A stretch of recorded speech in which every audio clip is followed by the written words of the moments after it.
Welcome to Cycles TV. This session of the Market Cycles Report is intended exclusively to provide information and education to help individuals better understand cycles and the markets. However, this information is not to be construed as professional advice as to the buying and selling of securities. In no event does the host express any opinion with respect to, or make recommendations regarding, the purchase or sale of any particular investment instrument. There is a very high degree of risk involved in trading. Buying or selling decisions are solely within the personal discretion of each individual. And now, enjoy the show. Here is your host. Yeah, welcome to the Foundation for the Study of Cycles. My name is Lars von Thienen. Welcome to another episode of Cycles TV. Today, I will have a look into the Asian markets. While we can observe in the US, the markets still moving up, we have the opposite situation if we look to Hong Kong or even China. So that's interesting. At least it's time for cycle analysis for these markets. So today, the topic is about the Seng index and the Shanghai Composite. So let's see what the cycles tell us for those markets. That's the purpose for today. We are live again. Thanks for joining me. I see you, Trading Queen, Dale, Satoshi, Andrea. So thanks for joining me live again. I'm happy about that. And as you know, put your questions in the chat section and I'm happy to take them into consideration. So let's start directly with the Seng index here. So this is a long-term analysis, and to be honest, I have no idea about the Hong Kong or even Chinese economy news, political situation there. So this is a pure data-driven analysis without any knowledge about what's happening in the region. And as you know, we are doing cycle analysis. This is by no means any projection which is tradable on its own. So what do the cycles tell us? So we are going back to the year of 2000. And by design, I've taken here a very, very long historical time frame to analyze. You know that if I'm just looking into the current situation, having the current projection, and I know which cycles are active in these data sets, I always recommend have a shorter a shorter period around 800 to 900 bars. In case you're not really sure what markets you're analyzing, you can use a little bit more. So what I did here is, and that's also something which is maybe interesting to note, I started that analysis here back in the year of 2000, and by design I've chosen a key high in the past. That's always an interesting area where you should start your cycle analysis, not just counting numbers, so aligning on 850 or something like that. The other possible option would be to start the cycle analysis here at that point, so in 2003, which is a key low. So if you want to fine-tune the starting point for whatever cycle analysis you do, look out for an important market top or bottom at these points, because this is where cycles start, cycles end, as cycles are never static over the whole lifespan of a market. So it's just a decision to go into that point in time here, have some longer term analysis. This is a weekly chart, so we always start with the long-term cycles. Let's clean up. We are just interested in the data first. So let's have a look into the spectrum at the bottom. What's very interesting here from that spectrum, and I think this is what's clearly observed, we have a clear peak in that spectrum. And once you have a very dominant peak which is separated from all the other peaks in that spectrum, that gives us also high confidence, not only high confidence, but from the visual shape, this is a clear dominant cycle compared to all other possible cycles. So the amplitude compared to the other ones is very high. So that's what when I'm talking about the separation in terms of the high or the amplitude value of that peak here, then you see it's a very sharp peak. Yeah, so the left shoulder and right shoulder are very small, and even the shoulder goes down close to zero, which is a very, very clear, sharp peak in the spectrum from its visual shape. The next important one would be this longer term cycle here, which is then the second cycle I would take into account for a cycle analysis. And I will comment on that 338 weeks also a little bit later when we continue. So in addition to that, you always know, so if you're new to the channel here, in the upper right, you see the same cycle here with some additional information. So we always take into account the Bartel score, which is the statistical significance for a specific identified cycle. So it's a second measurement. It's not just the cyclic Fourier or wave analysis, it's also the statistical significance in that data set, and the closest or the best value is 100. So it has also very high statistical significance.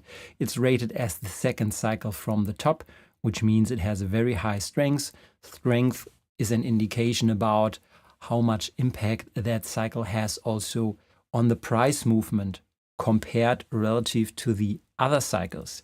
So we cannot predict absolute price targets, but we have a measure how important that cycle is moving price bar by bar, so week by week. And it's the second strongest cycle in regards to impact on price. So, I mean, here you have the classical way how to identify a cycle. The spectrum shape, quite perfect.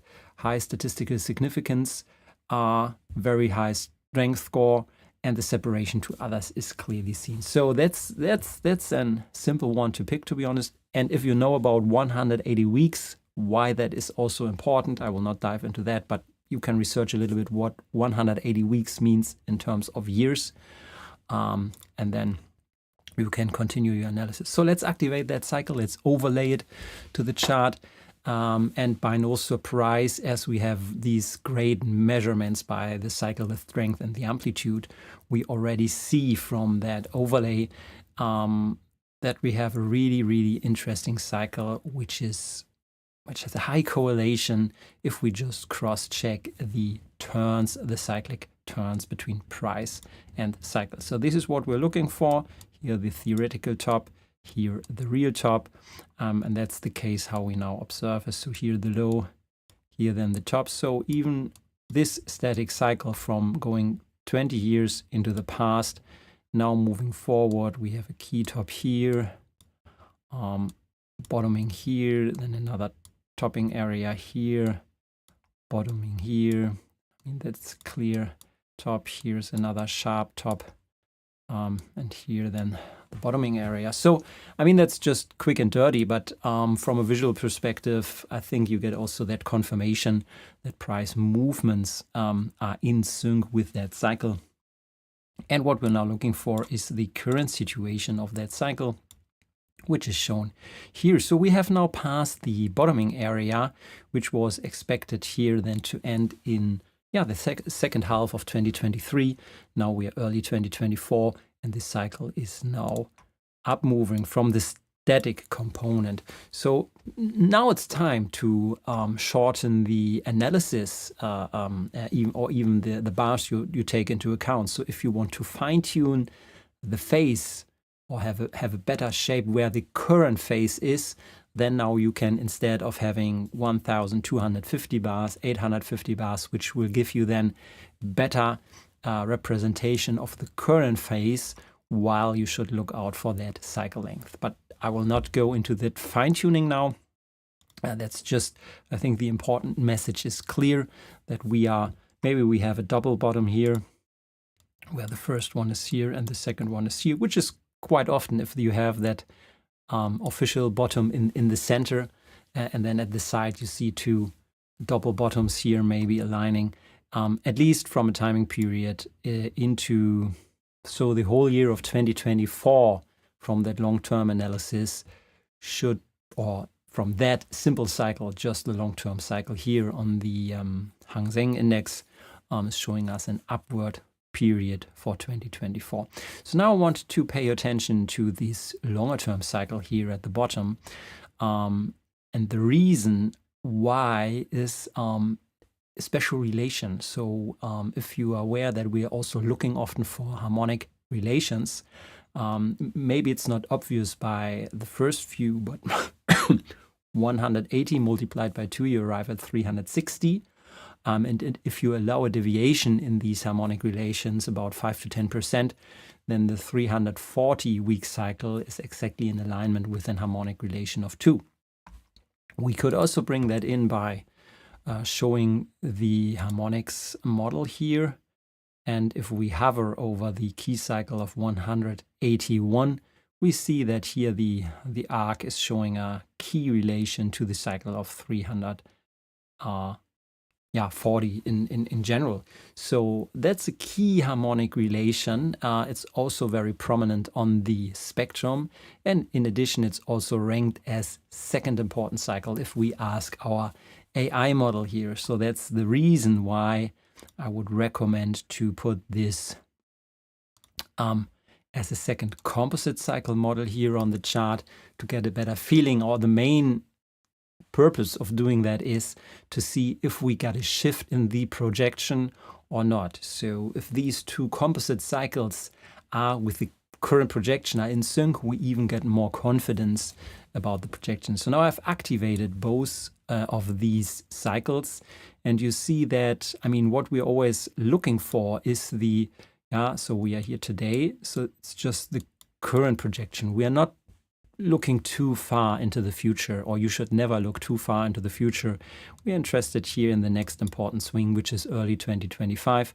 And now if I deactivate the shorter term cycle, it stays here, or it's even longer upsloping, so that cycle is even longer moving into the future. But the bottom here is not switching. So we have, and that's interesting, let me clean it up. So the shorter term cycle is bottoming here, and the longer term cycle is also bottoming here. So what we have by these two cycles, 181 and the 340, they are currently in a bottom alignment of these two cycles. So they have a phase alignment. We have a cycles within cycles alignment end of 2023, so exactly now, between these two cycles, which form a key bottom now based on these cycles. Moving forward, they get out of sync, but we have now a key bottom of these two cycles. That's why if I activate all both or just one of them, it doesn't matter. They show us that 2023 was a bottoming year,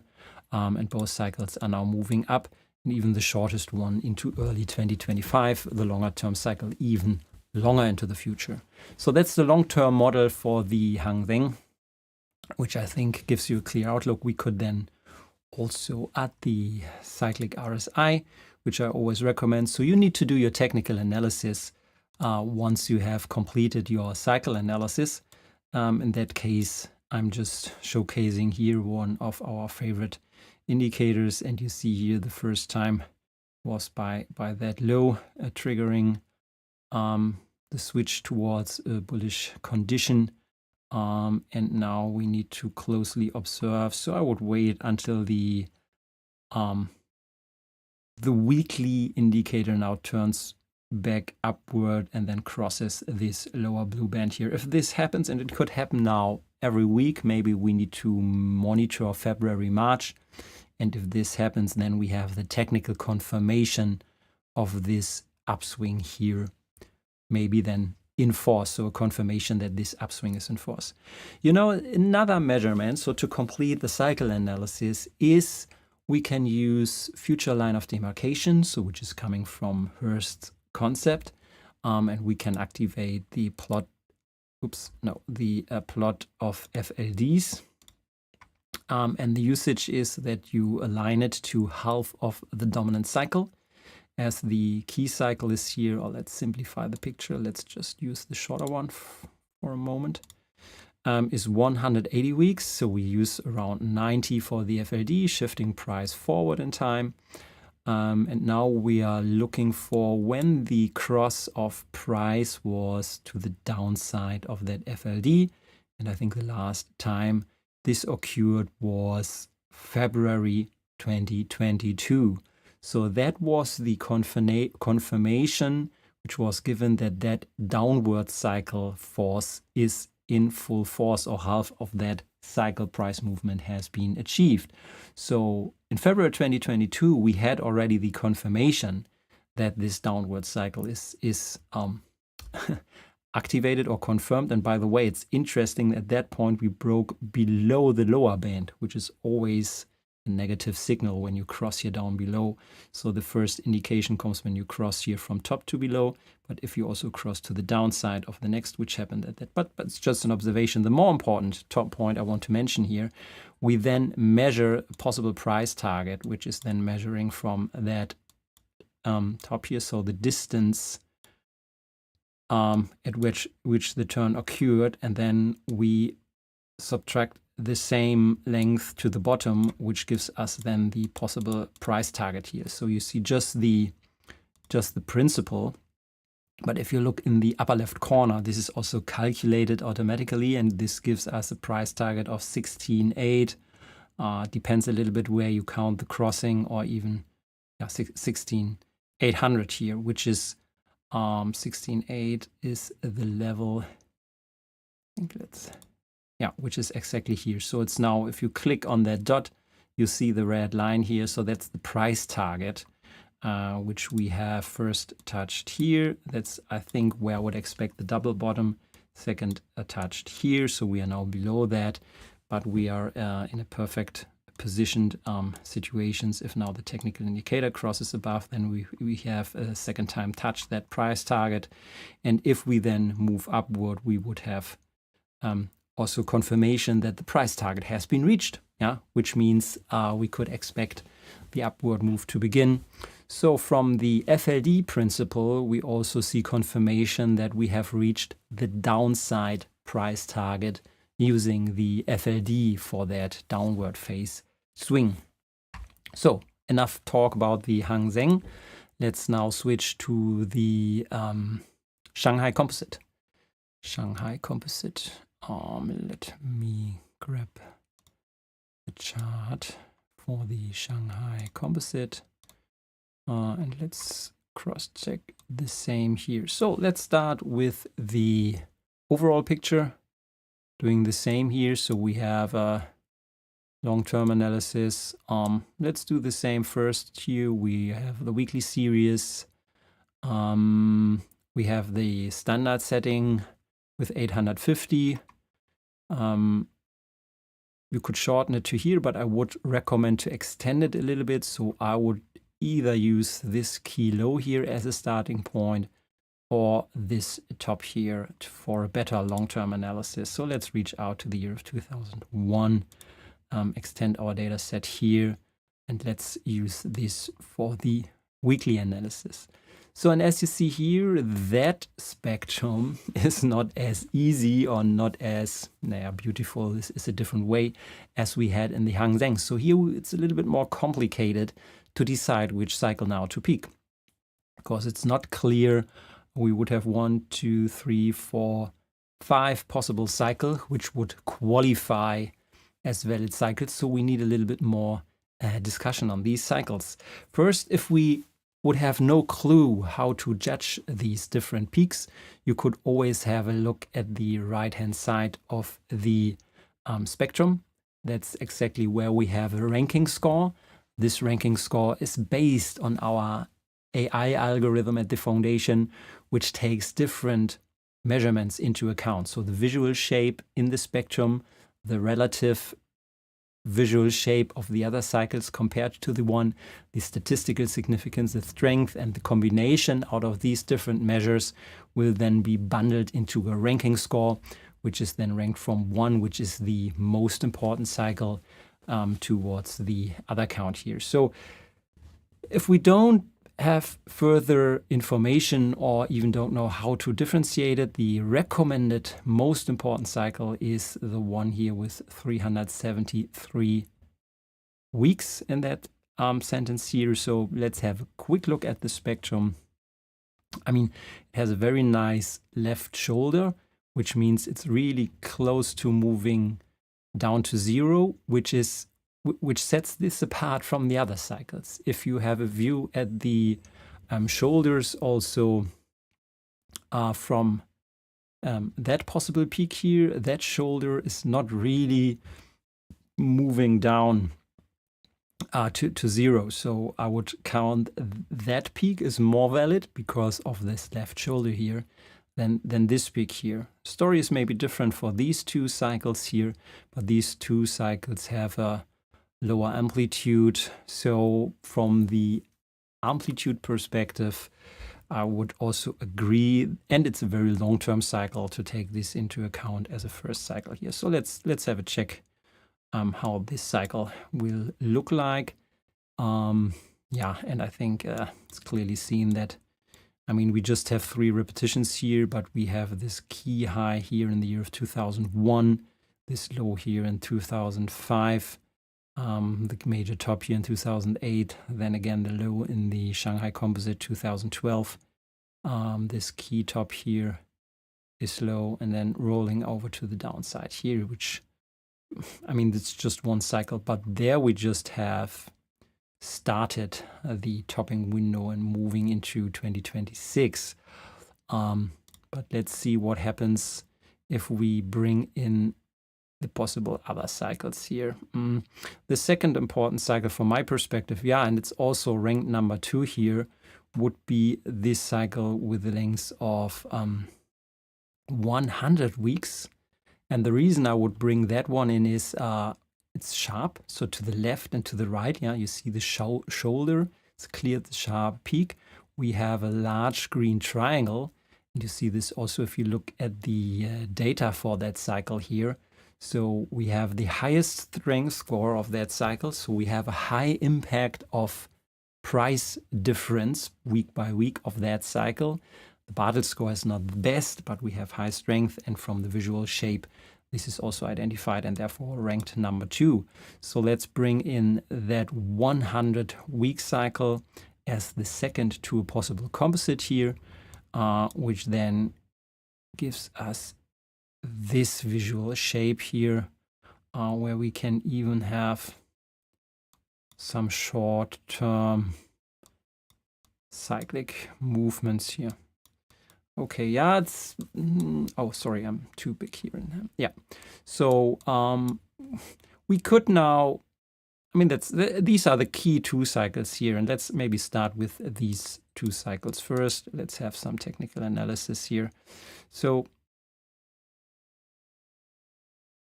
yeah, we have some positive momentum now for the second half of 2024, but then still another downward leg expected into 2026 based on that model here. So we need to closely monitor what happens now, approaching April, where this bottom, and therefore we need to monitor here the technical condition. If we stay very strong below the lower band, then maybe we will not see a big push here. This is just then a very negative signal here. But if we now start to move up and cross then above that lower band here from that indicator around April, May, this is then a very strong indication that we could see an upward move into the period or into the summer period, even end of 2024. But this needs to be confirmed.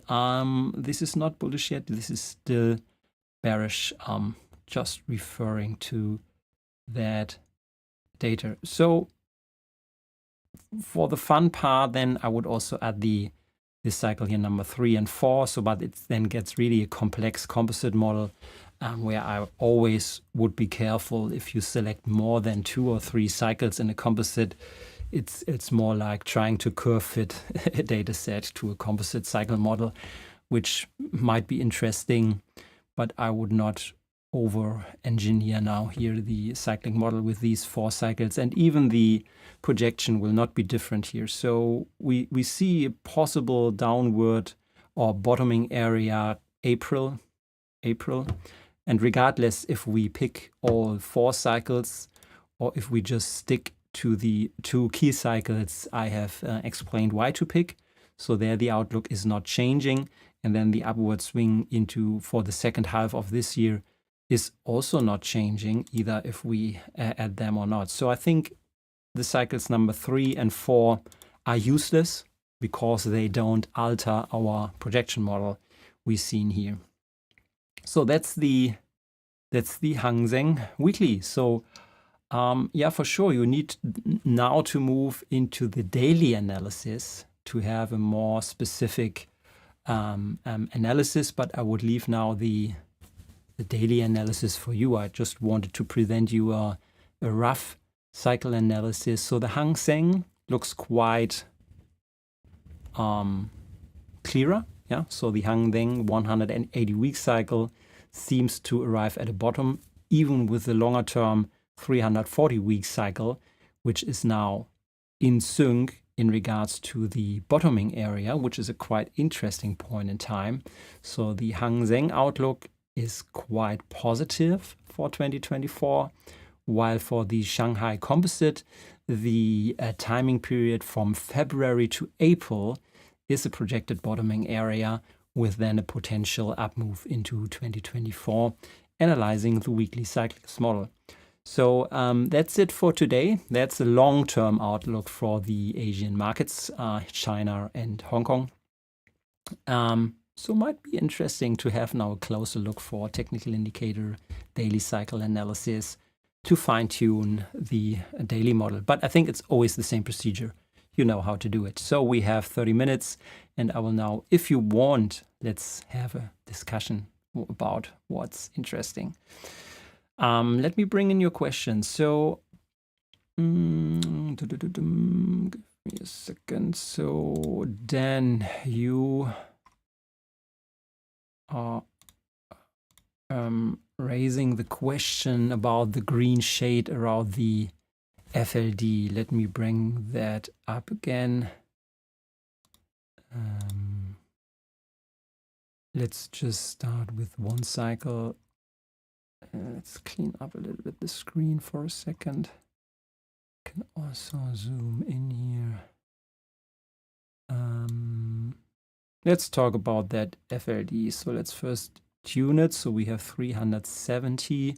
So I would give it 190 for half of that cycle. And by the way, that's interesting what we can observe here. So let's talk about the FLD also for a moment. So now we have adjusted the you can't see it, maybe you can't see it because the question is overlaid. Let me put out the question.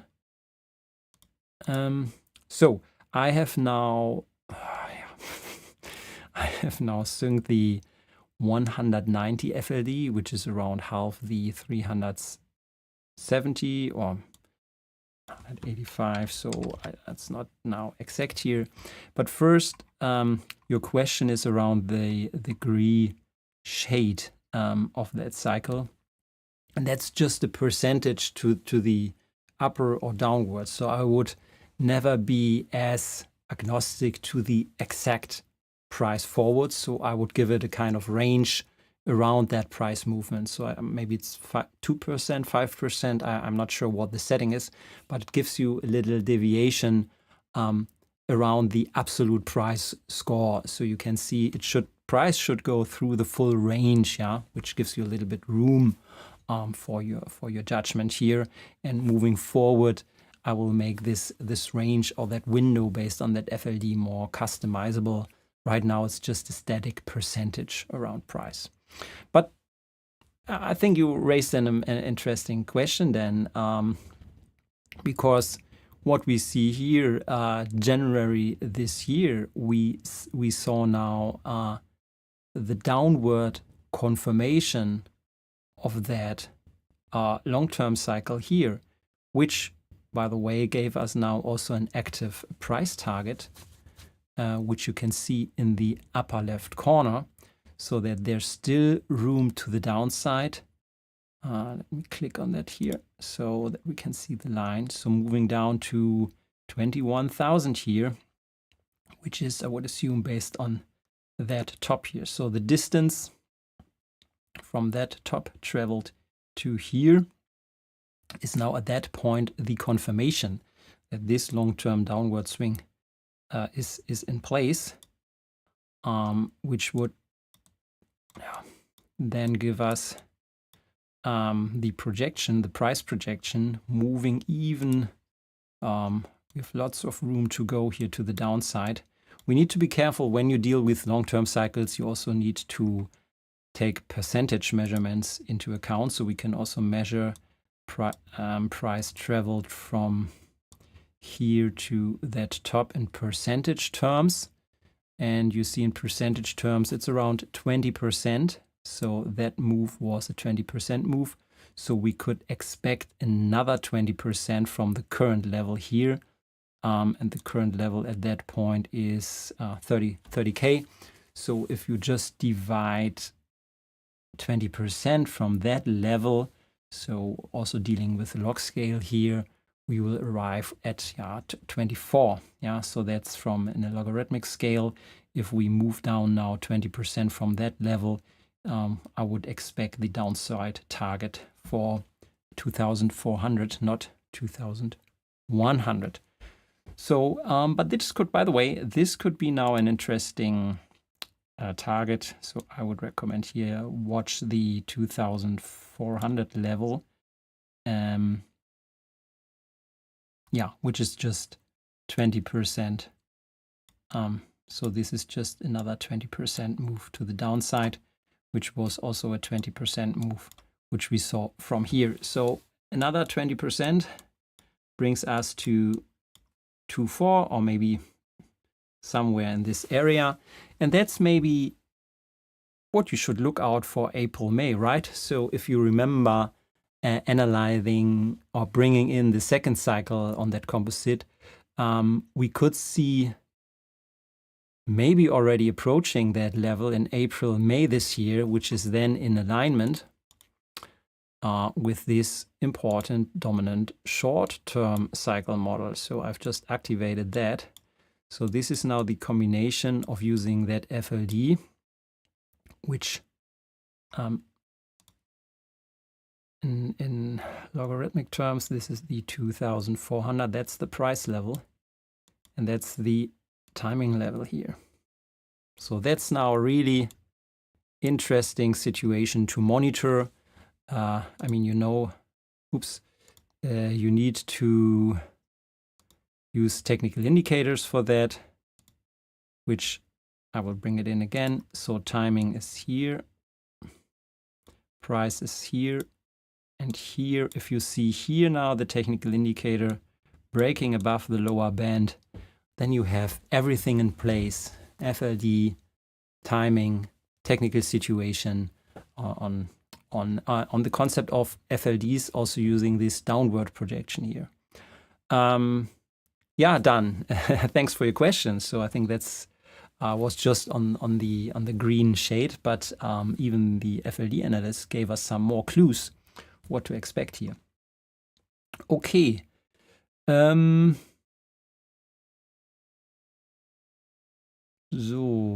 what else do we have? Yeah, watch list, Trading Queen. You can create your own watch list in the application. So by doing that, you go to your let me bring in the screen. So you move to the dashboards area, and within this dashboards area, you see this watch list symbols, and with different types of dashboards you can create. And you can create your own watch list with these configuration icons. So if you just click on this configuration button here, this will open the watch list configuration page, and you can create your own clusters. So these are my clusters here, which I created. So if you're interested in Asian markets, you would create a new cluster. And this, you can name this cluster Asia or China or whatever. And then within that cluster, you can add different symbols like seen here. And once you've done that, this watch list will show up in your dashboard view.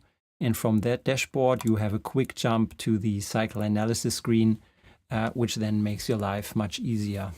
So you are able to create your own watch list from the dashboard section. Click on the watch list and the configuration icon. That's just a quick information on that.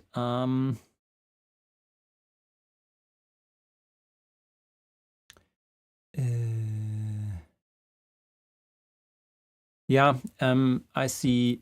Maybe let's, okay, on the run, it's a fair point. On the run 8, it's a fair point. So you are recommending the Nikkei. Yes, you've put the symbol here, so let's spend 2 to 5 minutes on that, and that's my bonus for you being live here with me. You get a chance to influence the live stream.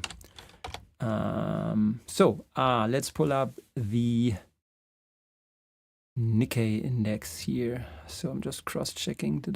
I think I did it right. Okay, let's put some attention here. So this is the current data with the Nikkei. Oh, that's interesting. Well, that's daily, that's not weekly. We need to be careful here. So let's do it quick and dirty first. So that's the daily analysis, just taking current analysis into account. I mean, we have one clear cycle with 190. The second one, I don't like that cycle from the spectrum. That one here, the third one, that longer term one, looks also nice in regards to separation. So this is my quick and dirty selection of these two daily cycles, which from the short-term projection could see an extension now into March, where we then expect both cycles to come into alignment then for a downward phase here into the summer. So I would pay close attention to that indicator here, what's happening here. So maybe we need to see some exhaustion to the upside. By the way, like we've seen here. So we need to push above that band and then come down below, which was more that the sell signal here. Maybe I would expect from a technical perspective now something similar. So let's see some upward momentum, then the indicator come down into the end of March. So that's still bullish from the daily analysis on the Nikkei. We can switch to the weekly. Normally you should do this the other way around, start with the weekly and then move to the daily. Let's add some more data on the weekly first. So here I would use that top to start our cycle analysis, because that's clearly a key top in that market. We see that's interesting. We have again a 180 weeks dominant cycle. By the way, it's a completely different shape, but that's nice. I think from that perspective, we are also approaching a key top here now for that long-term cycle in the Nikkei, summer, maybe early summer. So bringing these two analyses into sync, we would expect from a daily the continuation of the upward swing into April, May. Then the daily dominant cycle is topping, and that seems to be in alignment with the long-term cycle of the Nikkei, which is then also moving down into even 2026. So maybe some sideways consolidation during this summer, but then it seems we are more syncing to the negative downward situation in the Nikkei. So on the run, this was just a quick one, but I hope it just gave you an indication here. And Elliot, I would leave this to next one. So next week, let's look into the US markets again. And maybe it's a good topic to end here. I'm currently developing a composite index just for the Magnificent Seven. So not just analyzing the Nasdaq on its own. I'm always talking here often that we need to look into sectors and not just in the broader indices anymore, because sectors move to quite different cycles right now, where it seems like we are not able to identify just one cycle for the major market. So next week, I will show you a composite index for the Magnificent Seven, and then we will do some analysis on the cycle model specific related to the Magnificent Seven. Next week, Monday, same time, same place. I would like to see you here on the channel again. So for now, I would say thank you for joining me, having the time, and have a wonderful week. And please join